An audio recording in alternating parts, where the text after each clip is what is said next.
आदरणीय स्पर्धा संयोजक, दिलदार परीक्षक आणि माझ्यासारखे जिद्दीने स्पर्धेत उतरलेले स्पर्धक मित्र आणि रसिक श्रोते, मी मनाली सुभाष पराटे, मराठी विद्यानिकेतनची विद्यार्थिनी, आज आपल्या समोर अशा एका विषयावर बोलणार आहे जो फक्त शालेय जीवनापुरताच मर्यादित नाही, तर तो आयुष्यभर आपल्या सोबत चालतो.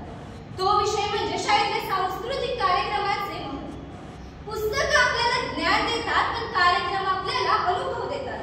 पुस्तकं शिकवतात जगायचं सत्य आणि कार्यक्रम शिकवतात जगायचं तंत्र. मित्रांनो, विद्यार्थ्यांच्या सर्वांगीण विकासात सांस्कृतिक कार्यक्रम महत्त्वाची भूमिका बजावतात. ते विद्यार्थ्यांना स्थानिक आणि जागतिक परंपरांशी जोडण्यास, सांस्कृतिक जागरूकता वाढविण्यास आणि सर्जनशीलता वाढविण्यास मदत करतात. ते विद्यार्थ्यांना स्वतःच्या आवडीच्या क्षेत्रांची जाणीव करून देतात आणि आत्मविश्वास वाढविण्यास मदत करतात. शैक्षणिक कामगिरी सुधारण्यास हातभार लावतात. या सांस्कृतिक कार्यक्रमांमधूनच विद्यार्थ्यांमध्ये आत्मविश्वास वाढून स्वतःला व्यक्त करण्याची संधी मिळते आणि त्यामुळेच त्यांच्यात एक नवीन आशा निर्माण होते. त्यांचे व्यक्तिमत्व फुलते. या विविध कार्यक्रमांमध्ये भाग घेतल्यानेच विद्यार्थ्यांच्या कलात्मक आणि सुप्त गुणांना वाव मिळतो. नृत्य, संगीत, नाट्य, अभिनय इत्यादी प्रकारच्या कलांमध्ये भाग घेतल्याने विद्यार्थ्यांचा आत्मविश्वास वाढून त्यांना स्वतःला व्यक्त करण्याची संधी मिळते, पण त्यांच्या सर्जनशीलतेला वाव मिळतो. या सांस्कृतिक कार्यक्रमांमधूनच विद्यार्थ्यांमध्ये सामाजिक बांधिलकीची जाणीव निर्माण होऊन एकता विकसित होण्यास हातभार लागतो. ते संवाद साधायला शिकतात. या सांस्कृतिक कार्यक्रमांमधूनच विद्यार्थ्यांमध्ये सामाजिक आणि भावनिक कौशल्य विकसित होतात.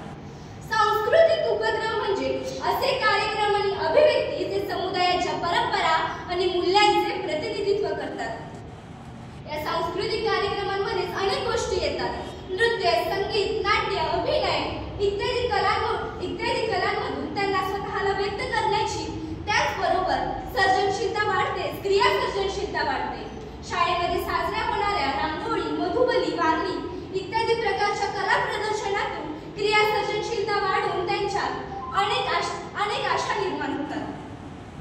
सांस्कृतिक कार्यक्रमांमध्ये अनेक बाबती येतात. त्यामधीलच म्हणजे सण. अनेक शाळांमध्ये दिवाळी, होळी, पोंगल किंवा ख्रिसमस सारख्या साजऱ्या होणाऱ्या सणांमधून विद्यार्थ्यांमध्ये सांस्कृतिक जाणीव निर्माण होऊन एकता विकसित होण्यास हातभार लागतो. कथाकथन सत्रातून विद्यार्थ्यांची स्मरणशक्ती सुधारते. या सांस्कृतिक कार्यक्रमांमध्ये शाळांमध्ये सांस्कृतिक विविधता आणि वारसा जतन यासारख्या विषयांवर वादविवाद स्पर्धा आयोजित केल्या जातात. त्यामधून मुलांना स्वतःचे मत मांडण्याची आणि टीकात्मक विचार करण्याची संधी मिळून आत्मविश्वास वाढून स्वतःला व्यक्त करण्याची एक नवीन आशा निर्माण होते. म्हणूनच मला इथे म्हणावेसे वाटते की कला गुणांना इथे मिळतो वाव, आत्मविश्वास हा अंगी बाळगतो भाव, सामाजिक कौशल्य आणि परंपरांचा मान सांस्कृतिक कार्यक्रम घडवतात जीवन छान. मित्रांनो, सांस्कृतिक कार्यक्रम विद्यार्थ्यांची वैयक्तिक प्रतिभा शोधण्यास मदत करतात.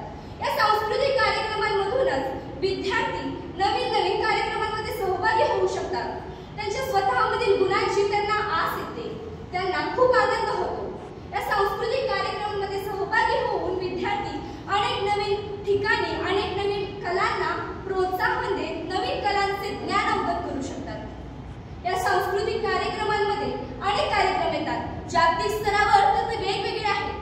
जपानमध्ये शाळेमध्ये साजरा होणारा सांस्कृतिक कार्यक्रम म्हणजे इकेबाना. या कार्यक्रमांमध्ये सुसंवाद आणि सौंदर्याची जाणीव निर्माण करून देण्यासाठी विद्यार्थ्यांना फुलांची मांडणी केली जाते. त्यांना अनेक कला शिकवल्या जातात. तर भारतीय शाळांमध्ये सर्जनशीलता आणि वारसा संवर्धनाला प्रोत्साहन देण्यासाठी अनेक शाळांमध्ये उत्सवांदरम्यान रांगोळी स्पर्धा आयोजित केल्या जातात. या सांस्कृतिक कार्यक्रमांचे महत्त्व प्रत्येक व्यक्तीच्या जीवनात अनन्यसाधारण आहे.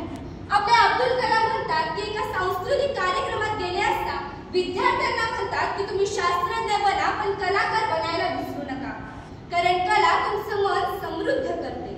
अभ्यास तुम्हाला पदवी देईल, पण कला तुम्हाला जगण्याची उंची देईल. अभ्यास तुम्हाला ज्ञान देईल, पण कला तुम्हाला एक नवीन आशा देईल. चला तर मग शाळेतल्या प्रत्येक कार्यक्रमात मनापासून सहभागी होऊया आणि अनुभवाचा खजिना जपूया. शेवटी मी जाता एवढेच म्हणेन, ज्ञानाच्या वाटेवर चालत राहा, कलेच्या रंगाने जीवन सजवा. ज्ञानाच्या